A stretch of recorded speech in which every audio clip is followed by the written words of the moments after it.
کھانا بن گیا بہو تو دسترخوان لگا دو، پھر سب کو بھوک لگی ہوئی ہے، ایک ایک بندہ پوچھ رہا ہے۔ پک گیا کھانا امی، آپ لوگ بیٹھے، میں دسترخوان کا سامان لے کے آتی ہوں۔ ٹھیک ہے، ٹائم بھی بہت زیادہ ہو گیا ہے۔ جی امی بس آپ بیٹھے، میں ابھی لگاتی ہوں۔ بہو یہاں آنا ذرا۔ جی امی بولیں۔ یہ ذرا کچن میں رکھ دو بیٹا۔ رکھ دیتی ہوں۔ اچھا امی مجھے بتائیں ذرا، چائے پئیں گی؟ میں چائے بنا دوں آپ کے لیے؟ تم ایسا کرو کہ آرام کرو، دوپہر کا ٹائم ہے، زیادہ کام نہیں ہے، تم بس آرام کرو اور میں بھی تھوڑی دیر آرام کرتی ہوں۔ تم جاؤ ذرا آرام کر کے آ جاؤ۔ ٹھیک ہے میں تھوڑی دیر سو جاتی ہوں، کوئی کام ہوگا تو مجھے آواز دے دیجیے گا آپ۔ امی وہ مہوش کی کال آ رہی ہے، بات کریں ذرا؟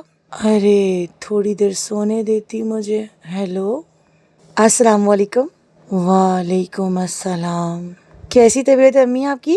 ارے بس گھٹنوں کے درد نے نا زندگی میری حرام کر رکھی ہے، اور تو باقی سب ٹھیک ہے۔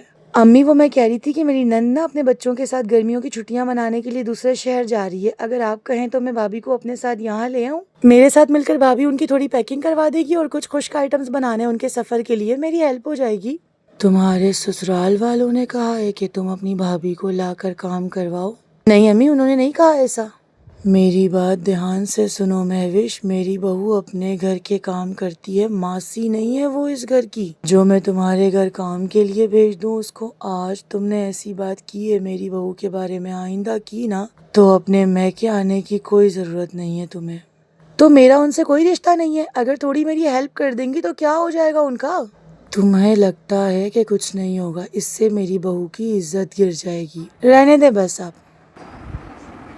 اتنا سوچتی ہیں امی میرے بارے میں، مجھے بہت اچھا لگا، آپ نے میرے لیے آواز اٹھائی اور میرے حق کے بارے میں آپ نے مہوش سے بات کی۔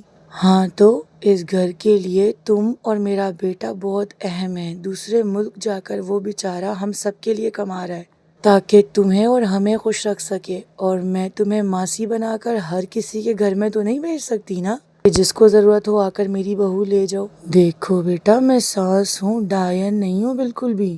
امی میں نے بھی آپ کو کبھی سانس نہیں سمجھا، اپنی ہمیشہ ماں سمجھا ہے۔ جاؤ بیٹا آرام کرو۔ شکریہ امی، میں جا کر تھوڑی دیر کے لیے سو جاتی ہوں، آپ گولی کھا لیجیے گا پلیز یاد سے، ہاں بھول جاتی ہیں۔